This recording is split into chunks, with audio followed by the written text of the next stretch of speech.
Local time in Utrecht, it is exactly 2 p.m. So do you want to wait a few minutes? So Bob and Mauro would like to start? Well, I think usually the sessions are starting on time at the conference. So yeah, let's start. If you want to wait for another minute, I think that would be okay. It's okay. It's okay. So let's start. Thank you, everybody, for coming to this session. Many thanks to Mauro and to Bob for presenting a paper. Unfortunately, Bruna Ingrao won't give a talk. She felt very, very tired, and she preferred to cancel. Even if we got a paper. So I just said to Bruna, well, take care, and we will organize probably another session. We'll see when and how, and she will be able to present our work on another occasion. So we have 3 papers, including mine, one by Mauro Boianovsky, another by Bob Dimand, and we have set up this session to celebrate the anniversary of the publication of Lucas' famous paper, the 1872. Who is supposed to start? I don't remember. I think it was Mauro, but I'm not sure. Yes, I think I am the first online. Yeah. In line. So you have probably a screen that you would like to share? No. My paper is available, and my full paper is available on the conference program. So I have decided not to prepare a PowerPoint because I usually get all confused around PowerPoint. So you have the full paper, and I'm going to present the paper, provide a sort of general reading of my paper in 15 minutes or so. All right. Thank you, Sylvie, and thank you, first of all, for accepting my invitation to put together this session. It's really a pity that Bruna cannot join us today, because her paper is about the fate part of the title of the session. What happened to the Lucasian research program after his famous paper in the 1980s. But, well, we can talk a little bit about that later. But my paper has to do certainly with the historical part, especially the prehistory of the Lucasian revolution in macroeconomics.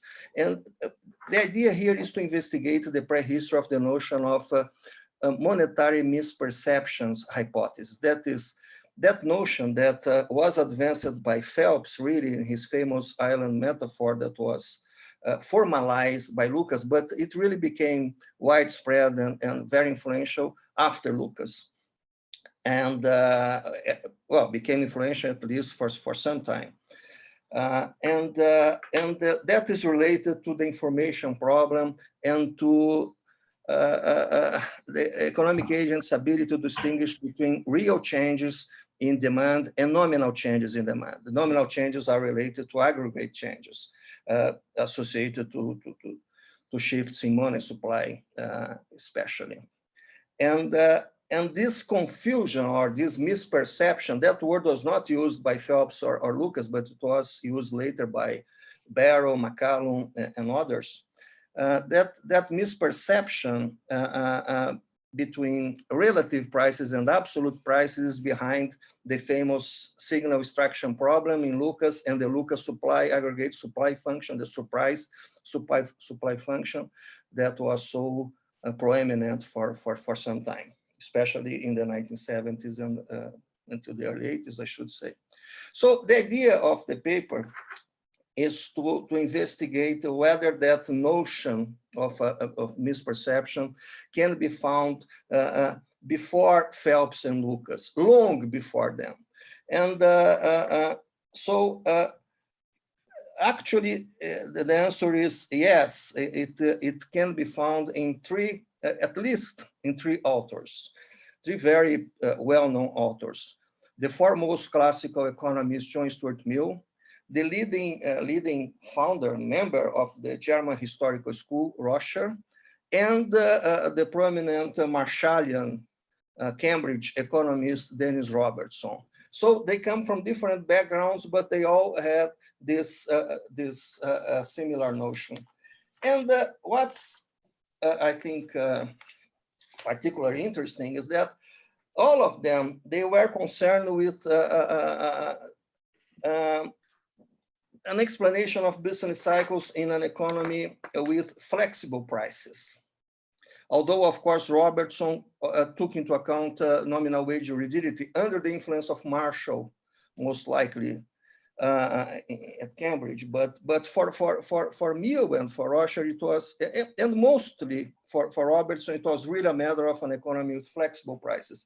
And not just that, monetary information about price levels and money supply, that they were very scanty, very, very scarce. So that context, I think, explains in part why this notion of monetary misperception was can be found in those authors. But my idea here is not just or even mainly to bring out or to call attention to these precursors of the concept.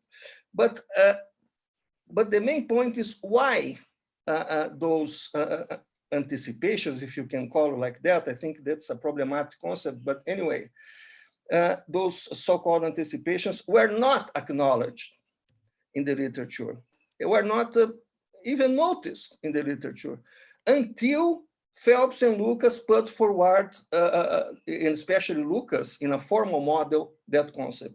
It's interesting that Lucas himself, in 1981, he wrote that he thought that it was only after he formulated his formal model that people, economists, and even us, historians of economics, would be able to spot that those concepts in early literature. That is, you need a model to shed some light and to make sense of old concepts. I think this is a very strong claim.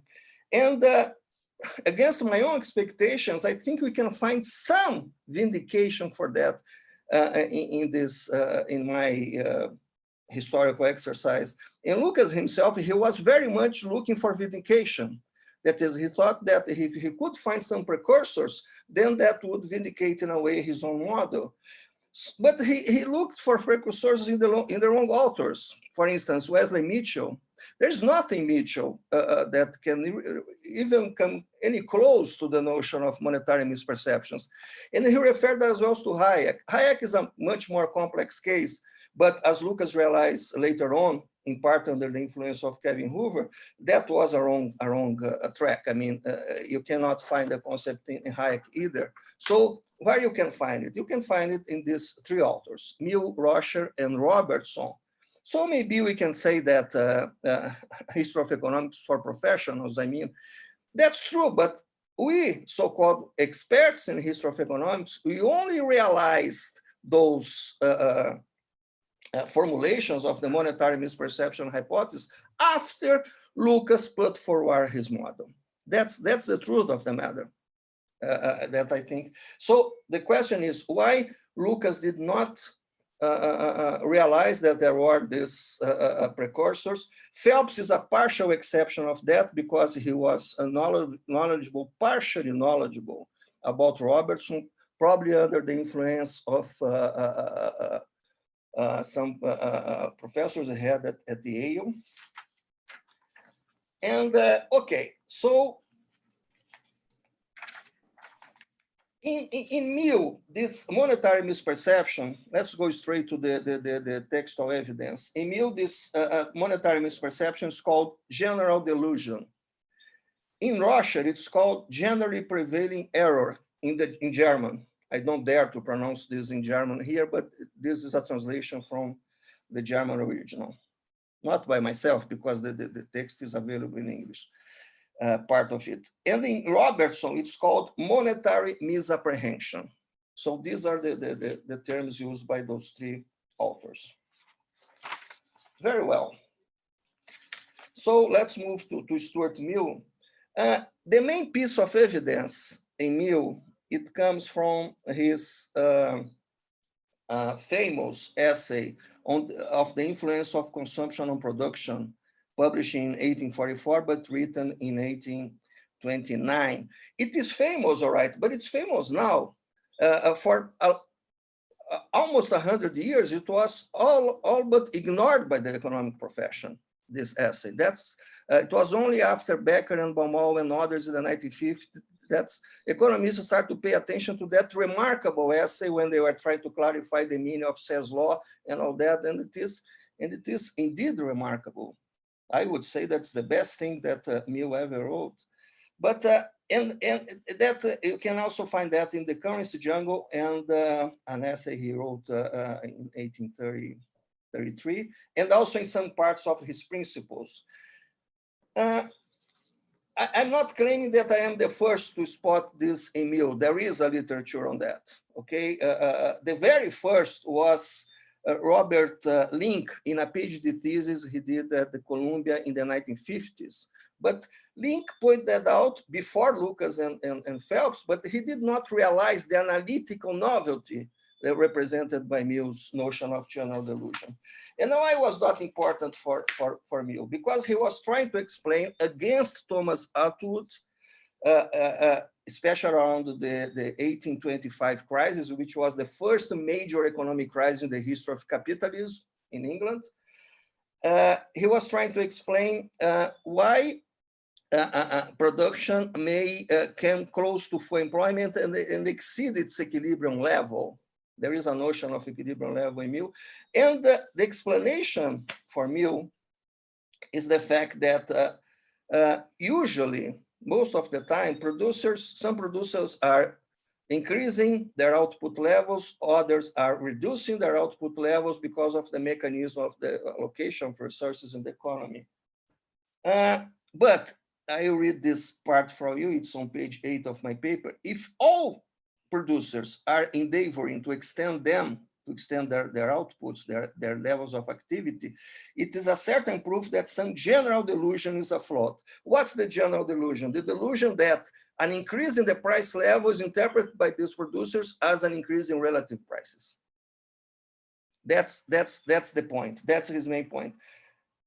But since this is a delusion, it will be temporary. It will only last as long as information is not available. When information comes in to economic agents, and this applies not just to entrepreneurs, but also to workers, then they will adjust their supply of effort and their output levels. So this is a temporary phenomenon.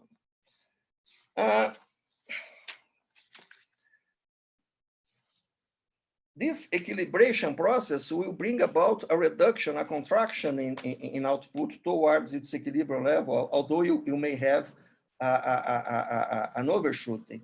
So when the delusion vanishes, wrote Mill, and the truth is disclosed, those who invested in fixed capital or increased their production will have to contract their level of activity, and they will repent at leisure. That's a funny phrase to talk about unemployment. So this is for rising prices. What about falling prices? Well, Mill was not very clear about that. He's a bit ambiguous. I don't have time to go through that in the paper. If you wish, you can find the details. But the main point is that he did not explicitly or clearly apply the same kind of argument to the downswing, the argument he had applied to the upswing. I'll just close this door because there is some noise from outside. All right, so now let's move to Roscher. And that's where Roscher comes in, because Roscher, in a way, he was filling a gap left by Mill. And which gap is that? Is an explanation of the contraction of the production when prices are falling. Roscher wrote one of the very first essays on the economic crisis in 1849. That was, mind you, a few years after Mill. He was under the influence of Mill, there is no doubt about that. Despite his criticism of classical economics, he admired John Stuart Mill very much. And in that essay, economic fluctuations are associated to shocks. He actually used the word shocks in German, and errors by producers.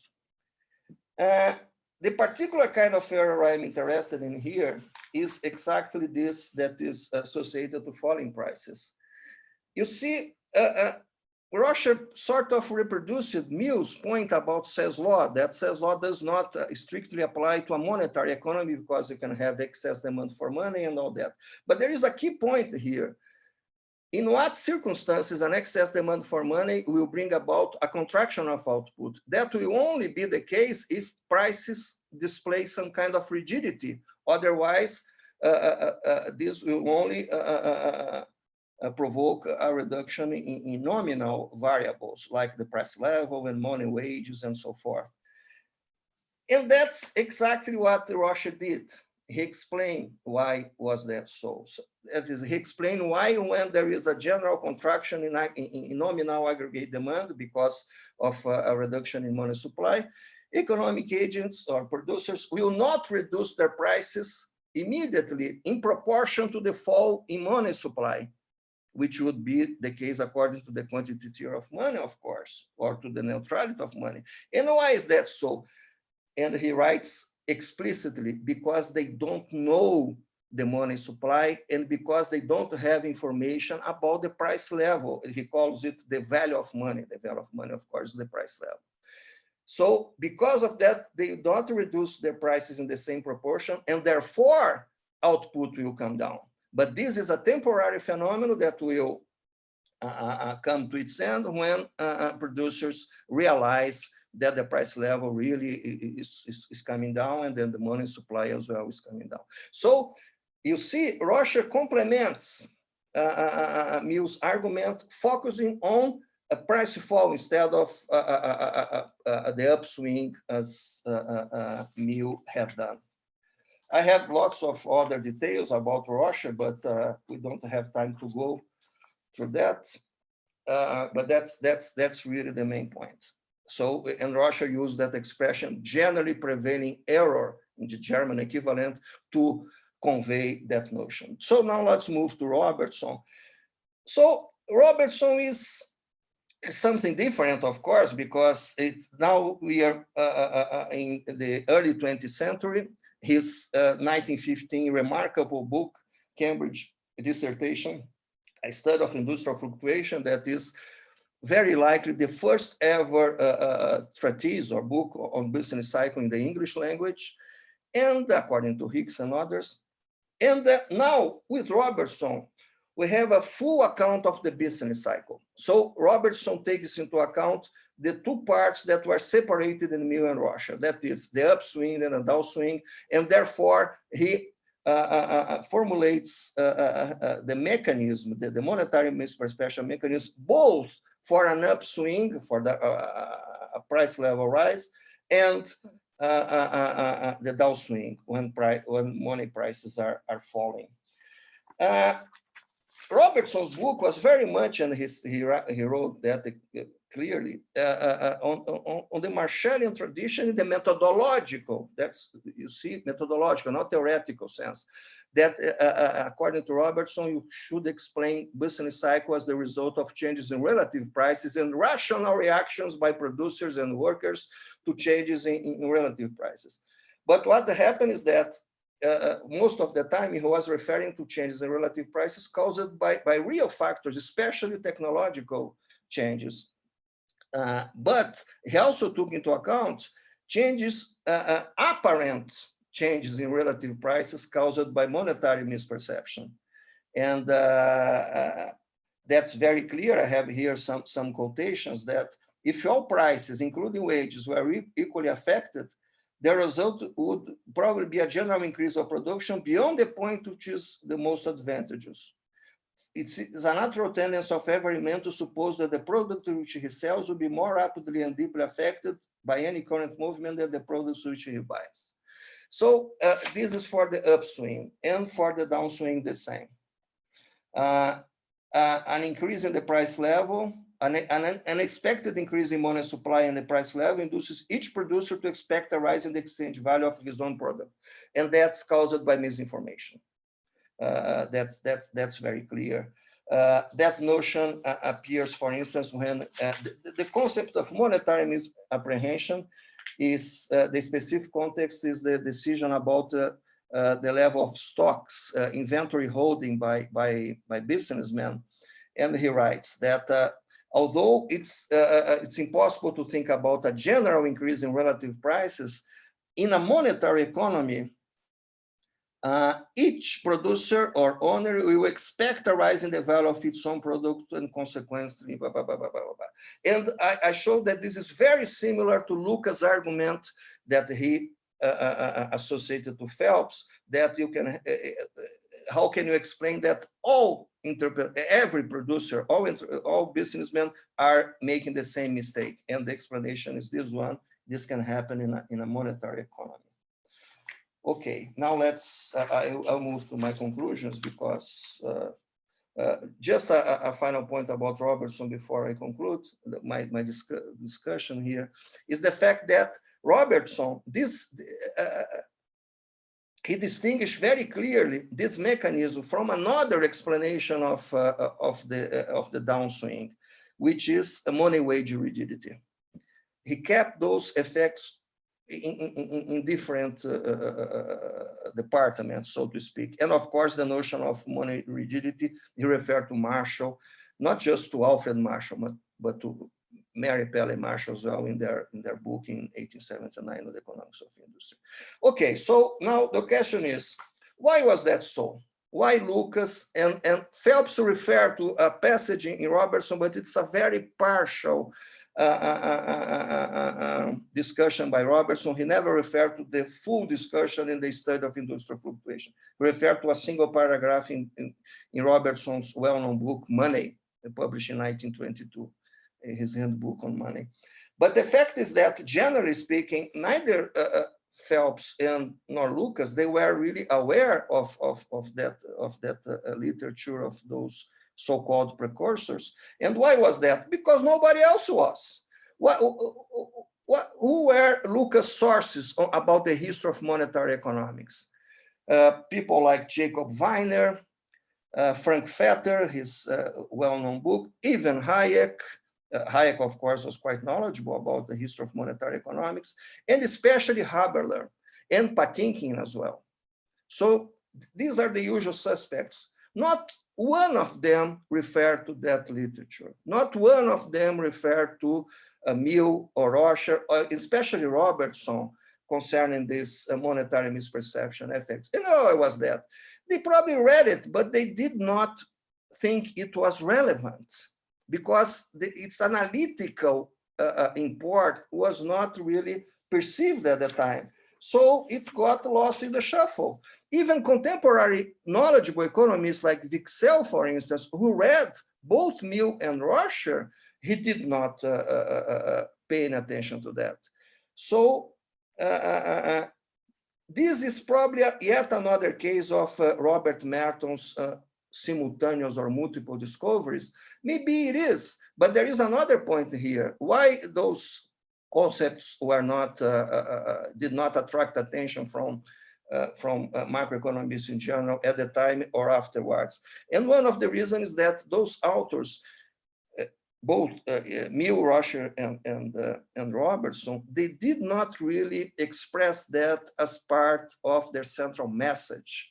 As important as those concepts were, they were inserted as part of a much broader set of ideas, and it was really not easy to capture or to separate those notions from the rest of their discussion of business cycles. And that's why it was only after Lucas put forward his analytical model that historians of economics realized that that concept could be found long before Lucas. Thank you.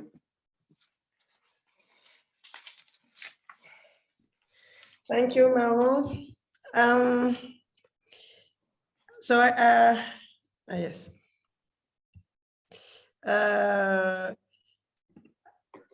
I was supposed to discuss Mauro paper, so I will give a few comments. What is very interesting in Mauro's paper is that it is a very good example of the use made by economists of the history of economic thought. There is on the one hand the way we work as economists, and on the other hand there is the issue of providing to colleagues precursors to be more convincing to our colleagues. And here there is probably in Lucas the need to provide some precursors that can reinforce his message. So probably his aim was not to be a clever historian of economic thought and to draw the link from Mill to Robertson, Roscher, to his own ideas. It was just the idea to probably to situate himself in the post-war American economics. And in this way, I think that I will take what Lucas said of himself with even more precautions that what you did, more to trying to explain a little bit more why he chose these precursors instead of others. And how he did that, and what he did that, why did he feel the need to provide to his colleagues, economists, some precursors. Another suggestion would be to disentangle a little bit more the issue of information from the issue of lags and nominal rigidities, because I had the feeling that from an author to another one, the issue was not necessarily the same.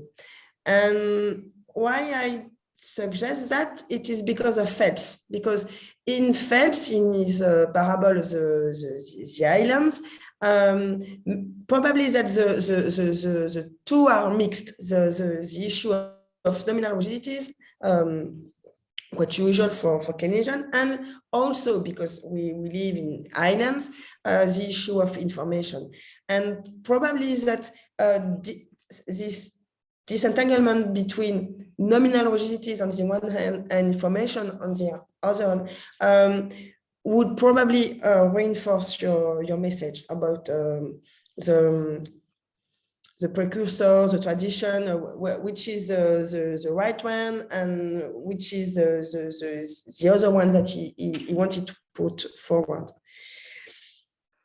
That's it. But I appreciate much your paper.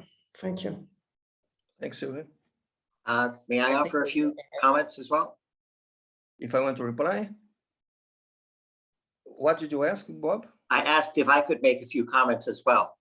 Oh, yes, please. A few comments on your paper, and then you could reply to those as well. The first comment is the Yale professor from whom Phelps would have learned about Robertson was William Fellner, who's an important overlooked figure in the emergence of Phelps macroeconomics and new classical macroeconomics, and who was an historian of economic thought as well as a monetary economist. I would also suggest that your story should start 80 years earlier, that before Mill, you should be looking at David Hume's discussion of monetary misperceptions in his essays of money and of the balance of trade. And it does not sound to me as if what Mill is saying is very different from Hume. I think that what Mill was saying in 1829 is very strongly related to what Hume was saying in 1752. And as to money illusion, monetary misperceptions not being part of people's central message and hence being overlooked, I think it's worth noting that the term money illusion comes from a book called The Money Illusion by Irving Fisher, and it very much was the central message of that book. Thanks, Bob. Well, I don't want to take up much of our time. Very, very briefly. Yeah, the first, I agree with Sylvie's suggestions and comments, but she raised the point about whether Lucas was so much concerned with precursors and so forth. And the reason, as strange as it is that he wrote that quite often his ideas eventually he concluded that they were wrong, or other people pointed out that they were wrong. So he thought that he should find some confirmation or vindication in famous or recognized authors of the past that would give him more assurance of his ideas. And I think, and that's why he was sort of concerned about that, at least for some time. And Bob, yes, Fellner, of course, I refer to Fellner in my paper. And I refer to the fact that Fellner, although he was very much fond of Robertson, they were good friends, and he wrote a very important essay about Robertson in the 1950s. In that essay, he did not refer to misperceptions. So I think that's significant. About David Hume, well, yeah, there is some controversy in the literature where how to interpret those passages, those famous passage from David Hume. And actually, Lucas' Nobel lecture in 1996, they are very much motivated by Mill's notion of non-neutrality of money. But it's interesting that Hume's notion. But it's interesting that Mill criticized Hume's notion, what Mill thought was the inertia of prices, that is a certain rigidity of prices, the fact that prices change at different paces, and also this notion that became known in the literature as the Cantillon effect, which is actually the Hume-Cantillon effect, that is a change of relative prices because of the way money is distributed in the economy. And Mill distinguished very clearly his own mechanism from Hume. So that was Mill's own perception. And on Fisher, by all means, yes, his famous book on money illusion. What's interesting, as David Lader pointed that out to me, is that apparently monetary misperception, despite the fact that Fisher was very knowledgeable about this money illusion problems, but that concept is not there. Is not in his book. If the concept was there, then I believe it would be there would be no puzzle really to solve. Thanks. Maybe we can collect some questions, very brief to Mauro. But maybe, Sylvia, I think we should move to if I may, to Bob's paper or to your paper, and then at the end, then we could collect questions from the floor, from our friends. Okay, so let's move to Bob's paper. Okay, I'm going to try sharing the screen and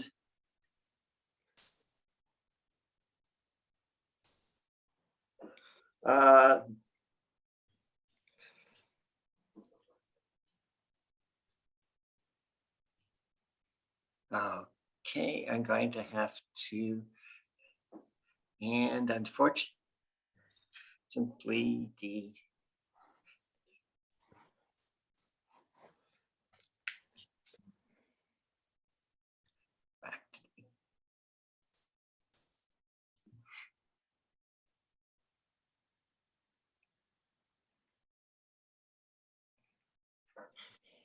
trying to get to. Bob, Yeah. On the bottom of the slide, on the right, you have the sign of a camera or TV screen, something like that. And on the right. F5, Bob. Press F5. F5. F5 on the keyboard. Okay, F5. If it's not a Mac. That's okay. The problem is that the instructions about muting and stopping video and so on are covering where I should be able to click on slideshow. So I'm going to, I'm just going to, with the screen this way. Okay. So I'm also talking about the 50th anniversary of Lucas's work on expectations and the natural rate hypothesis and the origins of new classical economics. But it's a rather different aspect of it, because the thing is the famous expectations paper was only one of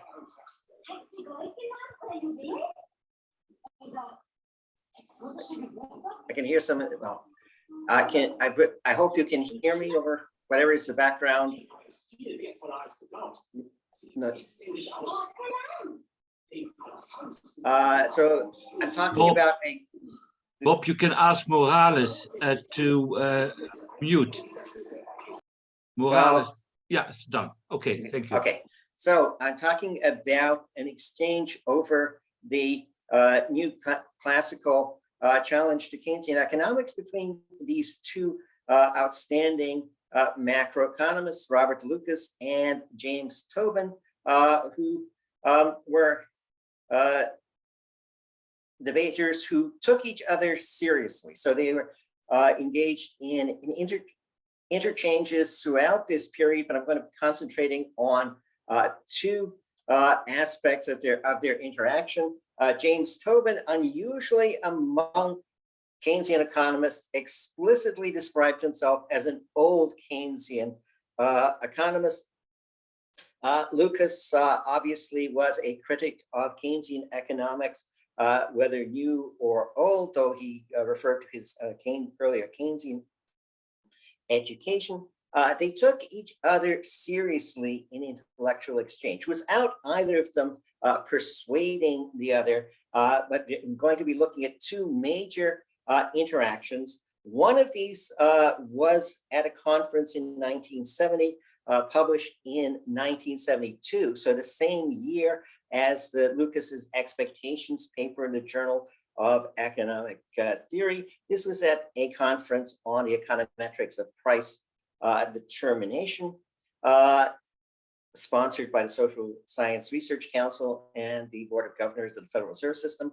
And then a second exchange over Tobin's Iro-Janssen lectures, Asset Accumulation and Economic Activity, which was the subject of a review article by Lucas in the Journal of Economic Literature. And I'm going to argue that there was a substantial change, a crucial change in Tobin's position about what was important in Keynesian economics and why the new classical critique failed. And I'm going to argue that this was missed in Lucas's review article. So in October of 1970, there was a Federal Reserve and Social SSRC conference on the econometrics of price determination that both Tobin and Lucas participated in, as did many other leading people in macroeconomics at the time. And what they were doing there, this was joint product with more famous works by these two authors. So that Tobin's overview of the conference was being written at the same time as he was writing his American Economics Association presidential address on inflation and unemployment.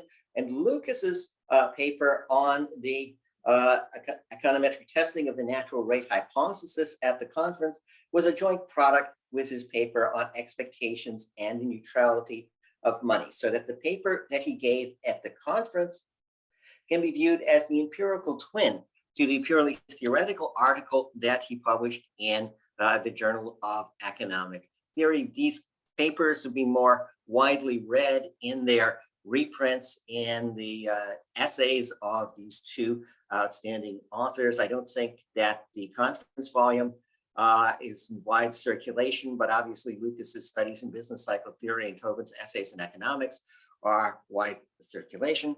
The conference has not received, I think, the attention it deserves in the literature, except for an article by Stanley Fisher and on the 35th anniversary of the conference, but there are a very wide range of contributions.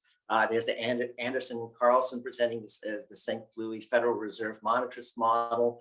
You've got William Nordhaus giving a survey paper that's very much informed by the work that he'd been doing with Wynne Godley and then Coutts on markup pricing over the trade cycle. You've got the Federal Reserve MIT Penn model being presented, the Office of the Wharton Model, Office of Business Economics. So it's sort of state of the art of testing of the expectations, augmented Phillips curve, and price dynamics. So it's in it, Lucas argues strongly that with aggregate supply described by his equation 1, rational expectations are equivalent to the existence of a natural output rate, and that the hypothesis of rational expectations does lead to natural rate theory.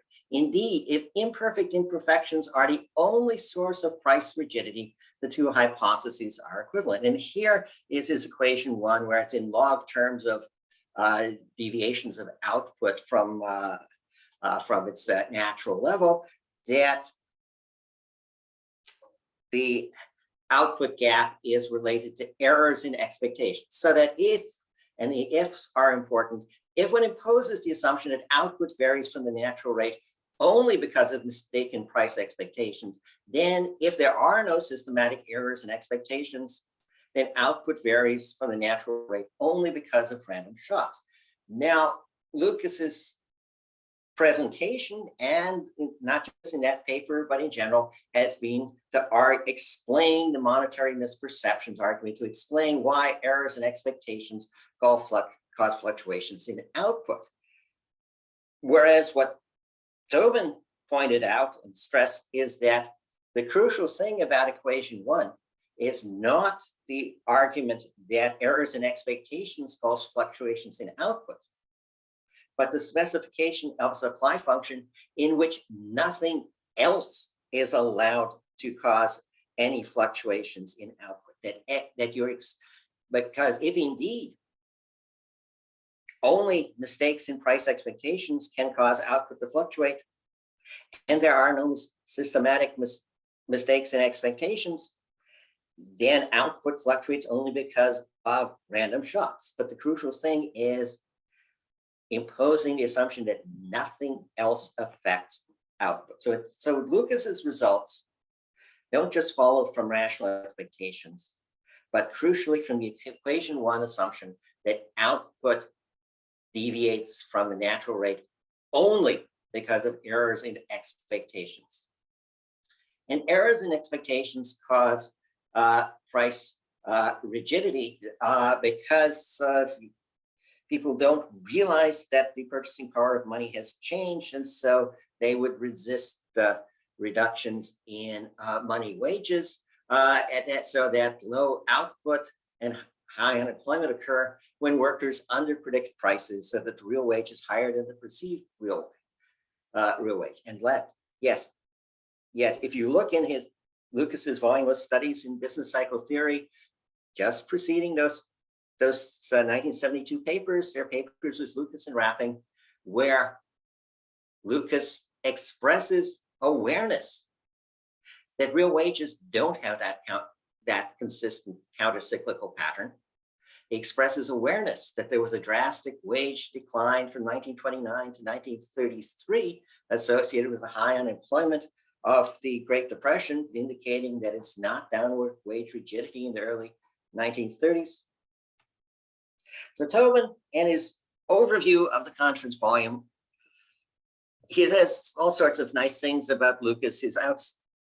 Refers to his outstanding theoretical contribution, provides a rigorous defense of the natural rate hypothesis, and the study's rigor and sophistication have the virtue of making clear exactly what the hypothesis requires. Participants in the economy will always be, except for the unavoidable mistakes due to purely random elements in the time sequence of aggregate money demand, at their utility and profit maximizing real position. So that much praise is a lead-in to this agreement. You don't bother to put in that much praise of outstanding theoretical contribution, rigorous defense, rigor, and sophistication if you're then going to go on to agree with somebody, because that the agreement will be sufficient. There, Tobin argues that a pragmatist might conclude that in as long a run as can be of concern to policymakers in an uncertain and changing world, a trade-off does exist for policymakers as well as statisticians.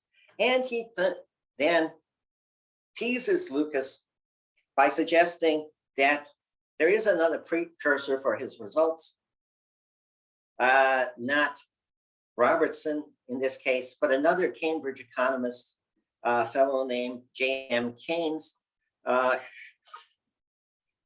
in a passage on page 290 of the General Theory. And he's quoting Keynes here. For a time, at least, rising prices may delude entrepreneurs into increasing employment beyond the level which maximizes their individual profits measured in terms of the output. For they are accustomed to regard rising sales proceeds in terms of money as a signal for expanding production. That they may continue to do so when this policy has in fact ceased to be to their best advantage, and they may underestimate the marginal usage cost in their new price environment. Now, there's a second, well, there's several rounds of exchange between Tobin and Lucas, but the other one that I want to emphasize is in 1980 and 81, when you get the publication of Tobin's book, Asset Accumulation and Economic Activity, Reflections on Contemporary Macroeconomic Theory, a book of 4 lectures, 3 of which were the Uriel Janssen lectures and the other the Frank Page lecture. And there's not just a review of this by Lucas in the Journal of Economic Literature, but a full review article. Notice the emphasized disclosure notice about objectivity. I have no claim to be an arm's length objective observer about that 1980-81 exchange between Tobin and Lucas, because in the 1980-81 academic year, I was Tobin's teaching assistant for a course on the Keynesian revolution and the counter-revolution. So what you're getting here is obviously a partisan view. When I first wrote the first article I wrote about the history of the Coles Commission, I co-authored it with a colleague who had done his PhD at Chicago, was Lucas on his dissertation committee. So there was a balance of biases, but this one is, this paper is strictly from someone who has roots on only one side of these debates. Now, a passage from Lucas's review article was actually quoted on the cover of the paperback edition of Tobin's book. He says that Tobin has a remarkable gift for making difficult matters seem easy, a gift from which everyone working in monetary economics has reaped large benefits. So as with Tobin's praise of Lucas in the 1972 conference volume, this praise was, of course, a lead-in to something rather different that very much was not quoted on the cover of Tobin's paperback edition. So having praised Tobin for making difficult matters in monetary economics seem easy, my review has glided over those parts of these lectures in which this gift has seemed to me to be put to good use, and has focused on those parts which seemed to me to substitute the simplification of caricature for the simplification offered by genuine clarity. I hope that my own evident role in this debate will make it easier for the reader to undertake the necessary corrections. And so it's largely a matter of Lucas still holding to the argument that was aggregate supply described by his equation 1, the Lucas supply function. Rational expectations are equivalent to the existence of a natural output rate. That if imperfect expectations are the only source of price rigidity, the two hypotheses are equivalent. But in his review article, he misses the essential argument of Tobin's asset accumulation and economic activity, which is that imperfect expectations are not necessarily the only source of price rigidity. Tobin in his lecture says that Lucas's critique of Keynesian models and Phillips curves may or may not be justified. The point is that the capacity of his new macroeconomic theory to explain observations without questionable ad hoc assumptions for which no empirical evidence is offered is exceedingly limited. And in particular, Tobin objects to the ad hoc assumption that is imposed, which is that nothing except for imperfect expectations causes fluctuations in output. That is not something that for Tobin comes from consistent microeconomic foundations, from assuming that people are rational and optimizing subject to bounded constraints. It's an additional assumption that is imposed. Now, Lucas says, my own work, for its time, I review myself to be one of those critics criticized by Tobin, plays too large a role in lecture 2 for me to feel comfortable in the role of a detached reviewer. I will devote most of the review to issues that Tobin raises in the second lecture. All 4 lectures are marked by the lucidity and grace that we expect from Tobin's writings, and readers with even a peripheral interest in macroeconomics will surely prefer to acquire their contents firsthand rather than through a reviewer's paraphrase. And this, I feel, indicates what is the problem with Lucas's review article as a reading of Tobin's lectures, because he is so offended by the description of new classical economics in lecture 2 as being monetarism Mark II. They really objected to having his approach viewed as Friedman plus rational expectations, that he ignored lecture 1, which I would think is the crucial part of Tobin's lectures, because in lecture 1, Tobin is no longer arguing that the distinction between Keynesian and new classical economics is that one has to do with the short run and the other with the long run, and that it's a question of whether the short run is long enough for policymakers to care about. Tobin is no longer even mentioning that passage from page 290 of the general theory, in which Keynes is talking about the monetary misperceptions. Instead, Tobin has switched to an interpretation of Keynesian economics that stresses chapter 19 of the general theory, the chapter about changes in money wages. And he's invoking also Fisher's net deflation theory of Great Depressions, because what Tobin is arguing now from 1975 onwards is that the crucial issue in macroeconomics is that increased wage and price flexibility may be destabilizing, that it's not just rigidity of prices and money wages that gives you fluctuations in real output, that in fact, you have to have models in which a falling money wage rate is not the same thing as a lower money wage rate, that the rate of change matters. And this goes back to his 1975 paper in the AER on Keynesian models of recession and depression. And a similar argument is made the same year by Hyman Minsky in his book, John Maynard Keynes.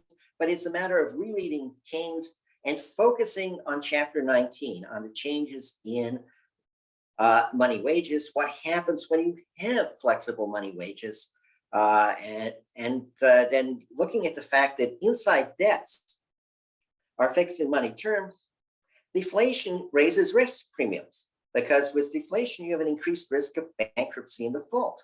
And deflation also reduces the opportunity cost of holding real money balances and causes a contractionary increase in money demand. And of course, once you hit the lower money bound, further deflation raises real interest rates point by point. And it's not because of money illusion or monetary misperceptions that there are other ways in which monetary shocks will be having real effects. So Tobin, between those two interchanges with Lucas, has completely shifted his ground in the controversy between New Classical and Keynesian economics. He's no longer just arguing that, well, the short run is quite long and you don't have to, the policymakers need not worry so much about the long run. He's no longer arguing that Keynes had anticipated Lucas and price misperceptions. Instead, he's arguing that increased greater flexibility of wages and prices, faster adjustment of wages and prices would not necessarily move the economy back towards potential output. That if you have large enough demand shocks, rapidly falling prices and money wages move the economy further away from potential output. So there's a corridor of stability so that the economy is self-adjusting only for small enough shocks. But this change of position from Tobin, which is a complete change in how he's reading Keynes and how he's trying to defend Keynesian economics against a new classical critique, gets overlooked in Lucas's review article, because Lucas is so sensitive to the description in Tobin's second lecture 2 of new classical economics as monetarism Mark II, and he is concerned with arguing against that and insisting that what is distinctive about his approach is not that he's adding an assumption of rational expectations to what Friedman already had in his AEA presidential address on the role of monetary policy, but that it's a question of constructing consistent microeconomic foundations grounded in rational choice theory.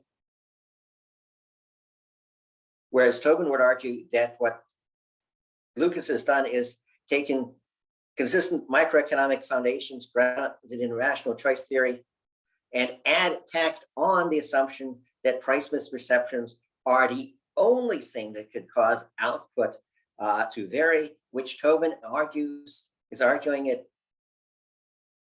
in his lecture 1 and previously in the 1975 paper, and in a whole series of papers such as his 1993 paper in Journal of Economic Perspectives. He's arguing that in fact, it's not only through price misperceptions that nominal shocks have real effects. So Tobin refers to Lucas's ingenious but gratuitously arbitrary solution is to postulate that the demand and supply schedules of the current period, and who knows what the current period is it a quarter, is it a year, are based on incomplete information, but incomplete information on only one side of the market. Specifically, sellers decide how much to sell with full knowledge of the market clearing price, but buyers don't. Buyers, however, must decide how much to purchase in the current period before they know the market prices they will have to pay.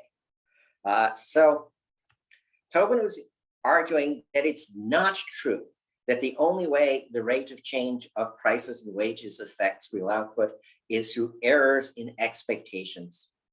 or because of some arbitrary assumption of a fixed money wage rate, that there are other ways in which nominal shocks have real effects. Tobin, however, is depicted by Lucas, and Keynes also is depicted by Lucas as arbitrarily assuming a money wage rate because of fixed money wage rate because workers are irrational. Lucas never mentions Keynes's chapter 19, the chapter on changes in money wages. And though he refers to Keynes's chapter 2, Lucas repeatedly says that chapter 2 attributes downward stickiness of money wages to just arbitrary fixing of an arbitrary money wage rate.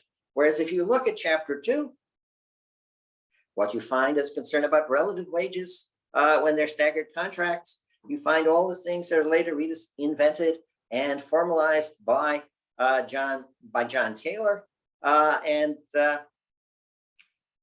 so you have here a debate between two outstanding figures in macroeconomics, a debate that has its major interaction at the same time as the Lucas expectations paper. It's over the empirical paper that's the counterpart to Lucas's theoretical paper on expectations, is about his paper on the econometric testing of the natural rate hypothesis. It extends on again to this major exchange in 1980 and 1981. And I think the nature of this exchange has been misunderstood because it has not been noticed, just as Lucas did not notice it in his Journal of Economic Literature review article, that between these two stages in their debate, Tobin dramatically changed his reading of Keynes and the case that he was making for Keynesian economics and defending it against new classical economics. Thank you, and I'm going to stop sharing my screen. Thank you, Bob. We have a few minutes to collect comments and questions. Who would like to start?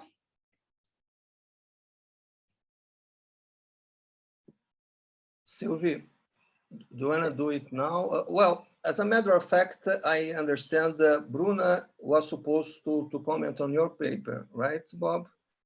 Yeah, I think so. To discuss your paper. Well, unfortunately, she's not here, so maybe I should fill in for Bruna just to raise two points very quickly. The first is that your quoting of a passage from Keynes' general theory that is sort of similar to the misperception hypothesis. It's interesting, and I'm sure you know that, but anyway, I think it's interesting to point out that Tobin himself was the first to point that out. In 1973, very shortly after Lucas published his famous article, and he tried to sort of trivialize, to show, well, this is not news. Keynes knew about that, and he thought it was just an aside that did not interfere with his main argument. And of course, Lucas never bought that. I mean, and as far as I know, Tobin was the only one who paid attention to that passage from the general theory, even after he referred, and you were the second. And this is interesting from the point of view of history of thought. And just another brief remark. Yeah, about that Lucas review in the Journal of Economic Literature, because I think it might be relevant that Lucas referred to this contract literature formula. At the time, it was something new in the macroeconomic literature by Stanley Fischer and John Taylor and other authors, but especially those two that combine rational expectations with money wage contracts and so forth. And Lucas was ready to accept that kind of argument. because, those guys were playing the game according to his own rules. That is, they accept rational expectations, but they try to show that if you have overlapping staggered wage contracts, then the policy conclusions will change. And my question is, apparently, Tobin, after that, although he remained as a leading Keynesian economist in the United States, but the fact that he was not prepared to accept the new rules of the game and rational expectations and so forth, sort of made Lucas pay attention to another sort of Keynesian economics, to the new Keynesian economics. And Tobin was not part of that. So he sort of lost the the main trend of the argument.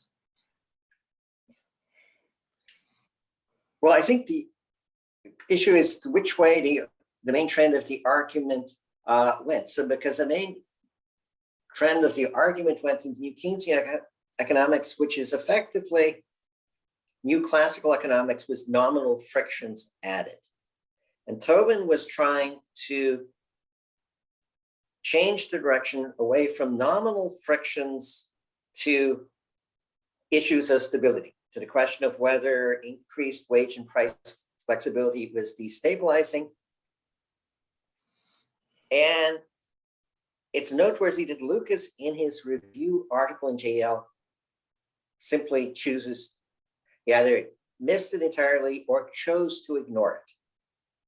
That it was simply, that did not enter into the mainstream of economics, which largely has taken the rules of the game is you take a new classical model and you can put in nominal frictions if you like. They can be frictions about wages. They can be frictions about zero lower bound on interest rates. But there's been very much an emphasis that macroeconomics is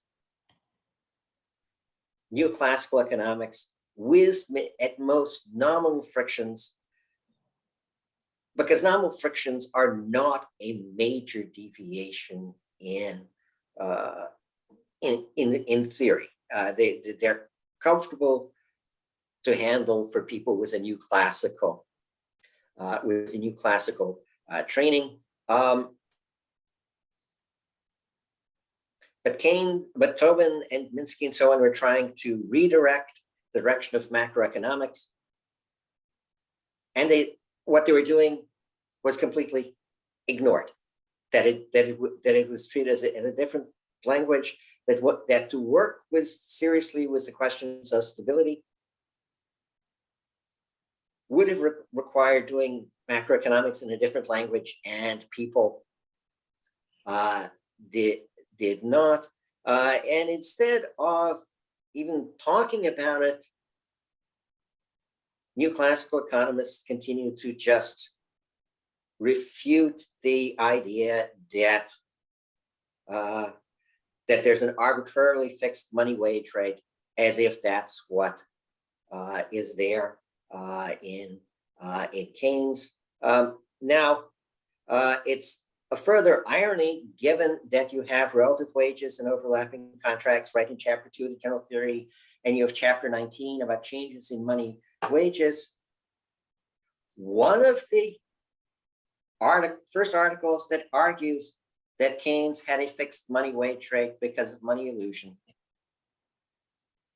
is a 1941 article in the Quarterly Journal of Economics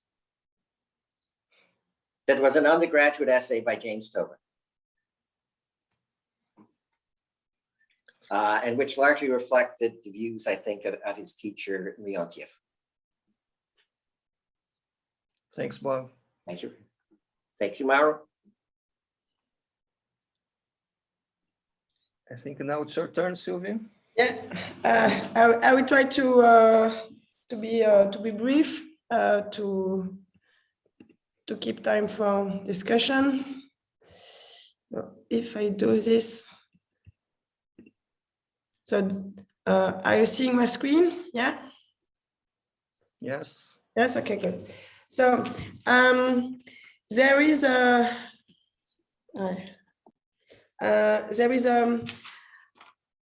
commonly accepted view regarding Friedman, which is the following. It is usually considered that at the end of the 60s, Friedman has almost achieved his research program, and from that time, he just moved to the public arena, to giving public advices, being more involved in policy making issues. But well, almost everything is done by the end of the 60s.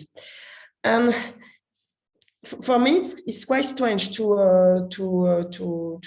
argue this way about Friedman, because in my view, there are several significant alterations in Friedman's theoretical frameworks, as well as in Friedman's policy advices after the end of the 60s. And my guess is that Lucas played a significant role in these alterations in Friedman's writing. So this is for the commonly accepted view about Friedman. And there is also a way that is quite common to look at Lucas' contribution. If we consider the three following hypotheses in Lucas' paper dated 72, the first two hypotheses are mostly relevant for the research program by the Keynesians, while the third one is much more relevant for how we consider what happens after Lucas. For the first hypothesis is about the rational expectation. The second one consists in viewing the Phillips curve as an aggregate supply function. This is usually considered as quite damaging for the Keynesians. And regarding the third hypothesis, the idea that what we have are equilibrium cycles, equilibrium monetary cycles, and this hypothesis of the monetary cycles is usually considered in Lucas' contribution as a precursor of what happened after with the real business cycle. So what I'm trying to do is to consider the relationships between Lucas and Friedman from the perspectives of these three hypotheses: rational expectation, the Phillips curve considered as a supply, an aggregate supply curve, and third, the idea of monetary cycles.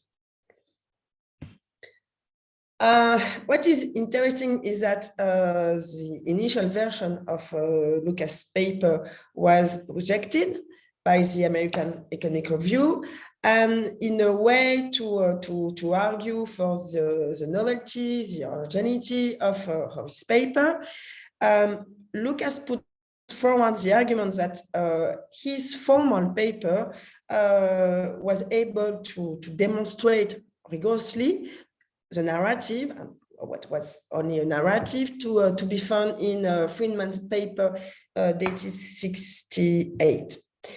He also acknowledged that he followed the pathway opened by Phelps. So my idea is that just because Lucas argued to follow in the footsteps of Friedman, what can be said about the relationship between the contribution, and how is it possible to argue that Lucas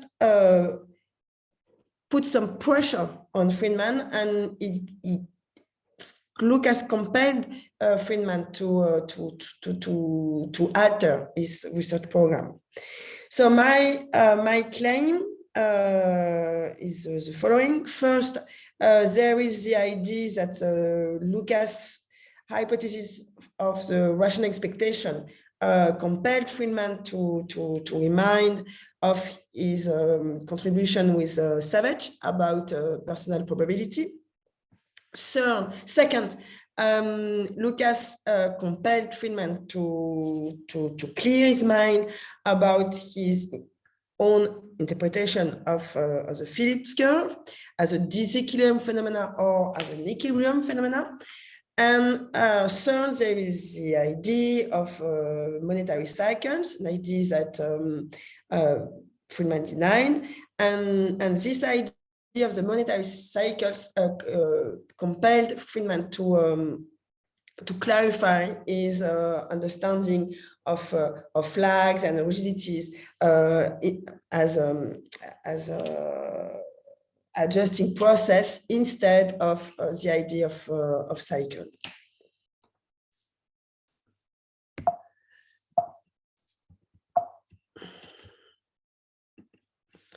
So about my first hypothesis about expectation, it took time for Friedman to shape an explanation of macroeconomic disequilibrium consistent with his policy advices based on forward-looking behaviors of private agents. As a matter of fact, it took time for Friedman to account for expectation in his macroeconomic works. During the first period until the very early 60s, there is very few mentions to expectations, and when Friedman mentioned expectation, it is to speak about static expectations. During the 80s, when Friedman took more expectation into account, what he argued is mostly adaptive expectation, and he also made the hypothesis of long-term deterministic expectations. And it is only during the 70s that Friedman took expectation more into account. And when he did that, at first, he's quite sympathetic to the idea of rational expectation. He's quite clever on the issue. He doesn't make any clear and definitive adherence to the rational expectation hypothesis, but he's quite he's quite sympathetic, sorry. In his Nobel lecture, Friedman even argued that only surprises matter, and this is really in line with the rational expectation idea that you cannot make systematic errors. So the idea of surprises, in my view, undermine Friedman's theoretical framework, because if you consider that only surprises matter, you are not able to account for lags, for slags, and so on. And one has to wait for the early 80s to observe Friedman reminding of his joint work with Savage about subjective probability.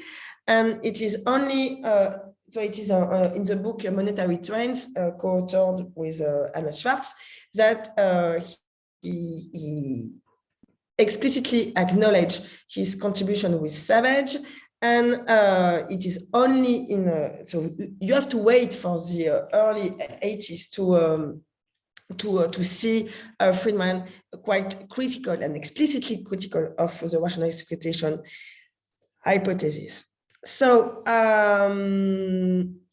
at first, Friedman was quite sympathetic to the rational expectation approach, and very later he reminded of his work with Savage.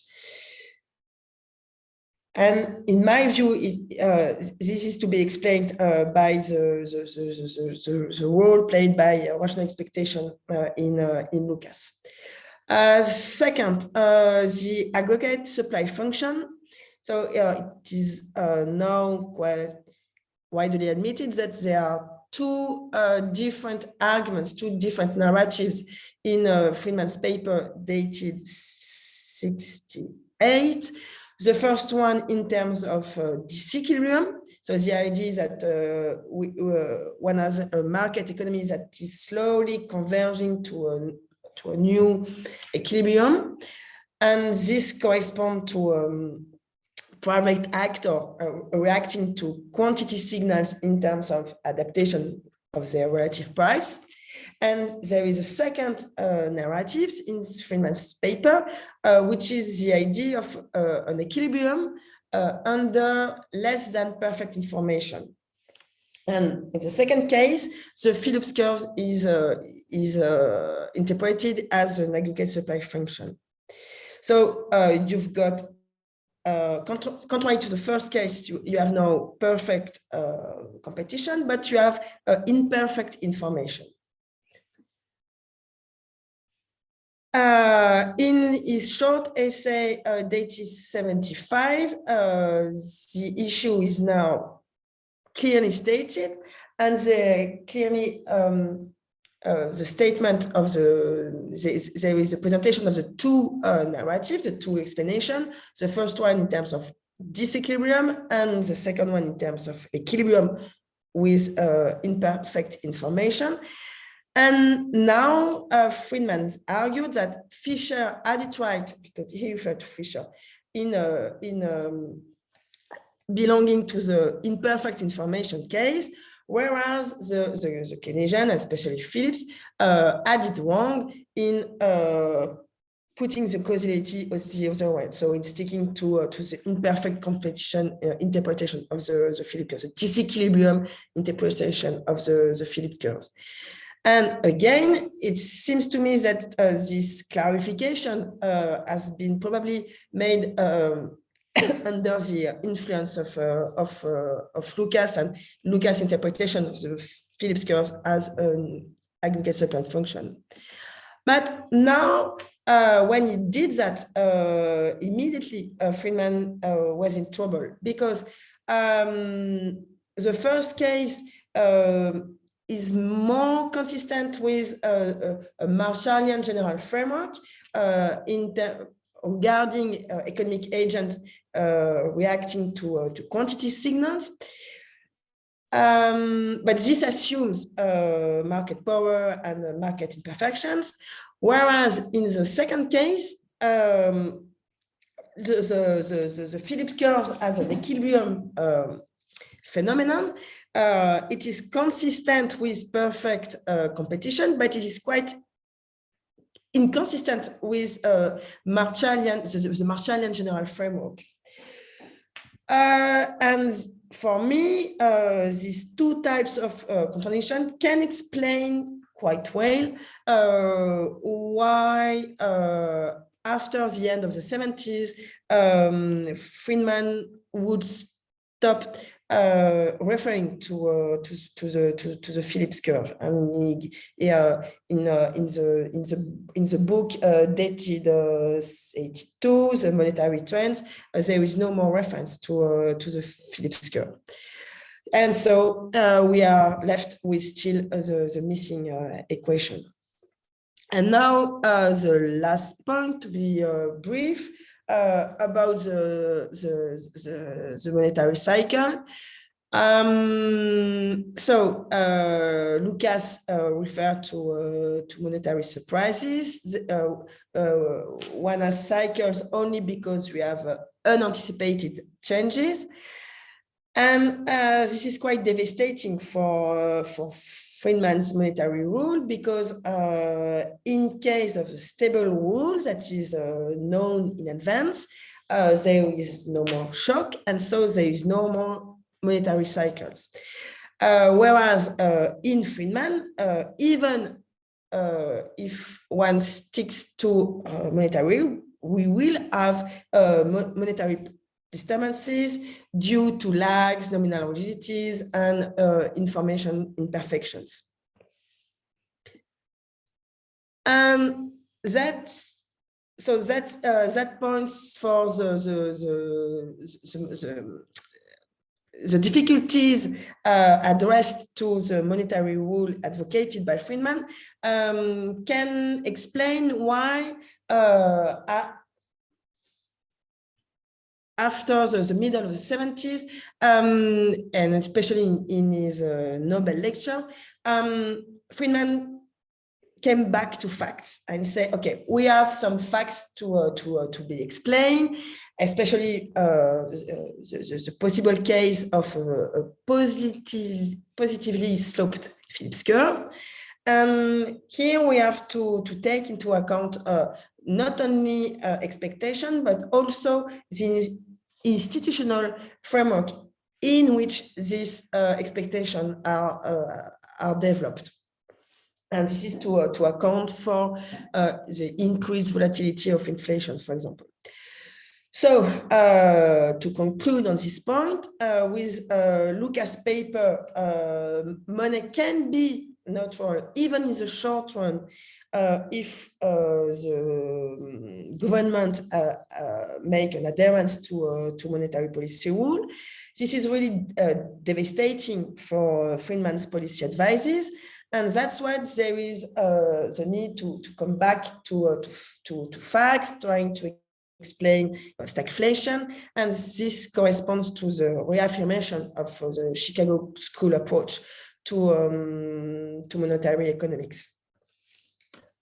And this is eventually a plea against the purely formal methodology a la Lucas. So this is my conclusion. It has been argued that there are two distinct monetarism, the one of Friedman and the other one of Lucas. So my point is not to argue whether it is true or wrong, to consider the two types of monetarism. But my claim is that the alterations that we can observe in Friedman after the middle of the 70s can be explained by the role played by Lucas' paper regarding the treatment of expectation, regarding the interpretation of the Phillips curve, and also regarding policy-making issues. And I'm done. Thank you. Bob, we are almost out of time, but I believe Bob is... Okay, if I could just say a few words first to thank Sylvie for this account of the impact of Lucas's work on expectations on Friedman's later work. I would want to underline the emphasis that Sylvie made about Friedman as return to facts and his emphasis on facts, because Friedman stands out in these in this literature as someone who emphasizes empirical work, not just theory. And I would want to emphasize, in particular, this may be relevant to the absence of these discussions from monetary trends, that it's not just Friedman 1968 that is being challenged by Lucas. It is specifically the work with Anna Schwartz in 1963, the long chapter on the Great Contraction out from their book on a monetary history, their explanation of the Great Depression as resulting from the mistaken monetary policy of the Federal Reserve.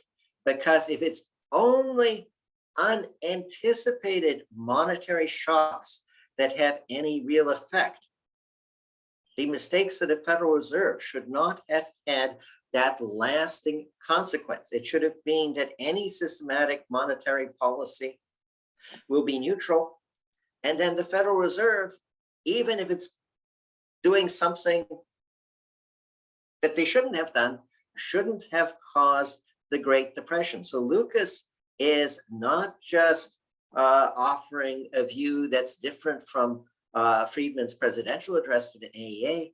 He's offering a view that would be undermining what has been a very distinctive and major contribution of Friedman jointly with Schwartz about the causation of the Great Depression. And that's something that's going to be problematic for Friedman. And the one other thing I would mention in connection to Friedman having to clarify his relationship to this Marshallian lineage, that Lucas expressed considerable skepticism about Friedman's claims to be a Marshallian. He argued that in Friedman's teaching of price theory, he really was a Marshallian only in the sense of expressing what he didn't like about Walrasian approaches, and that he only seemed to take critical things from Marshall about general equilibrium, but did not seem, according to Lucas, to be much influenced by any of Marshall's positive contributions. I thank Sylvie very much for this enlightening presentation about the impact of Lucas's work on expectations on Friedman's later writings.